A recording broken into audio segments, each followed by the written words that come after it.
अलौकिक में आपका स्वागत है।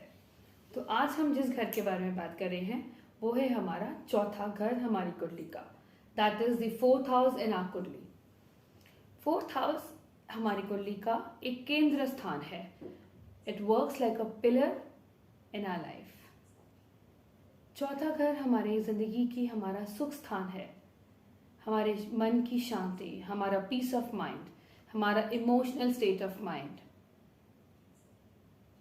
तो इस स्थान, अगर ये घर हमारे फेवरेबल कंडीशन में है, हम इस घर में बेनिफिक प्लैनेट्स बैठे हैं, लाइक जुपिटर है, मून है, वीनस है, मरकुरी है, तो ये घर हमें बहुत ही फेवरेबल रिजल्ट देता है।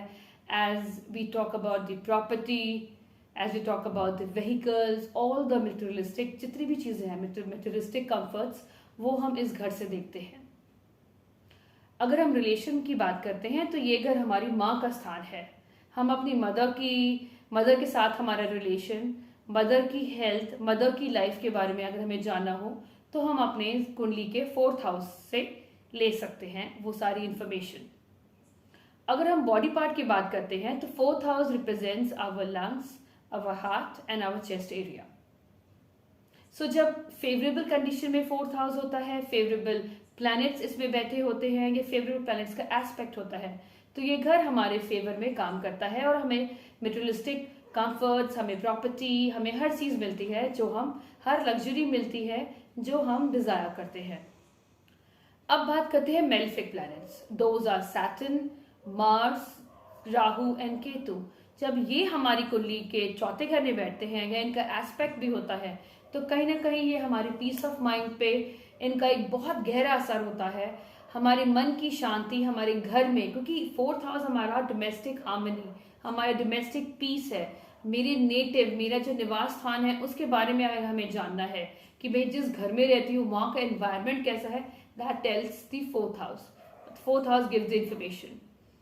तो जब मेलेफिक बैठते हैं तो हमारी जिंदगी की पीस ऑफ माइंड चली जाती है, कलेश होता है हमारे आपस में, लोगों के बीच में एक कहते हैं ना, एक कहीं ना कहीं एक डिसहार्मनी रहती है। तो अगर हम किसी के देखते हैं कुंडली में फोर्थ हाउस में मेलेफिक एस्पेक्ट, सबसे पहले हम ये बोलते हैं कि आप अपने जो निवास स्थान है उसे रिलोकेट करें, उसे just leave that place, moved out to a far place. और हम ये भी बोलते हैं कि अगर पॉसिबल होता है तो आप कहीं ना कहीं वाटर सोर्स के आसपास, रिवर, ओशन के आसपास रहें, which has a greater impact on your heart. Why? क्योंकि चौथा घर अगर हम काल पुरुष कुंडली के हिसाब से देखते हैं तो चौथा घर, that is the fourth house, is the represent by moon, and moon का जो एलिमेंट है दैट इज वाटर। इसीलिए हम उन्हें सजेस्ट करते हैं कि आप ये करें। समहाउ अगर वो नहीं कर पाते हैं तो we have other remedies, like अगर वहां पर मार्स है, जो मार्स आपके फोर्थ हाउस में बहुत ही डिजास्टर्स इफेक्ट देता है, क्योंकि वो कहीं ना कहीं एक सबसे पहले आपकी जिंदगी की पीस ऑफ माइंड छीन लेता है, और दूसरी बात कहीं ना कहीं as Mars represents anger, Mars represents fight, dispute, तो कहीं ना कहीं आपकी लाइफ में आपके रिलेटिव्स के अराउंड और मे भी आपके घर वालों के से जो आपके रिलेशन होते हैं बहुत ही स्ट्रेन्ड होते हैं। इट्स लाइक बहुत झगड़े, फसाद, कलेश रहता है, डिसहार्मनी रहती है। तो हम रिकमेंड करते हैं, एडवाइस करते हैं बेसिकली लोगों को कि आप, अगर आपकी कुल देवी है आपके कल्चर में तो आप उनकी वर्शिप करें, उनके टेम्पल जाएं, उनको विजिट करें, वहां जाके सेवा करें, या और उससे आपकी जिंदगी में बहुत ब्लेसिंग्स आती हैं। धीरे धीरे you will be at your piece.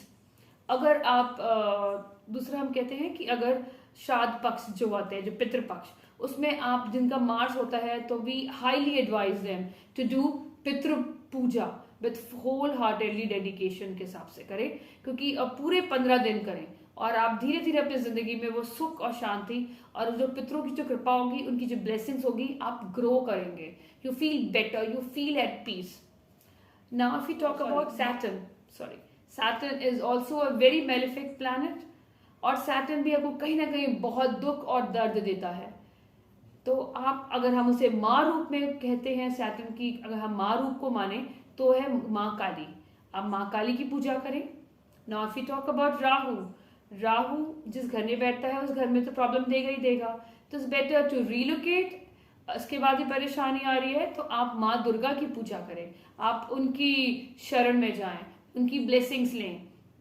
तो आप वैष्णो देवी जरूर जाएं, वहां पर that is also the best remedy. अगर आपके उसमें केतु है तो चामुंडा देवी की पूजा करें।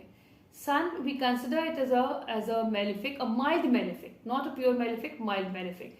तो कहीं ना कहीं आप गायत्री माँ की पूजा कर सकते हैं, आप सूर्य देवता को जल चढ़ाए, माँ गायत्री की पूजा करें, उनके जो बीज मंत्र हैं आप उन्हें जाप कर सकते हैं। हमने देखा कि जब मेलिफिक होते हैं तो कहीं ना कहीं हमारी लाइफ का जो पीस है, हार्मनी है, वो कहीं ना कहीं वो हमारी छीन लेते हैं। क्योंकि जो मेलिफिक का जो हमारा लाइफ में रोल ही इनका वही है कि कहीं ना कहीं हमारी लाइफ में अनपीसफुलनेस जगाना, हमें कहीं ना कहीं दिक्कतों में डालना, कहीं ना कहीं जो हमारे कंफर्ट हैं अगर सपोज हमें मिल भी जाते हैं, क्योंकि एक्चुअली ये घर बहुत ज्यादा ही इग्नोर्ड हाउस कहते हैं आप एस्ट्रोलॉजी में, even I have seen that, very ignored house. क्योंकि लोग बेसिकली जो आपका जो हाईलाइट है that is 10th house, 2nd house for the wealth, 10th for the profession, 11th for the gains and 6th for the jobs और maybe for the diseases. But जो आपका जो 4th हाउस है वो आपकी piece, आपके comfort को, आपके एक कहते हैं मन की शांति को जगाता है, आपके मन की शांति को बताता है। तो ये बहुत ही इंपॉर्टेंट हाउस है, that should not be ignored. And अगर आपको कुछ प्रॉब्लम आ रही है, you can actually do these remedies and you can see actually that these remedies are giving really good results if been doing regularly on a regular basis। आप जरूर करें और अपनी जिंदगी में अपनी लाइफ को बेटर करें, इम्प्रूव करें। Thank you so much. Keep liking, share, subscribe the channel to motivate me।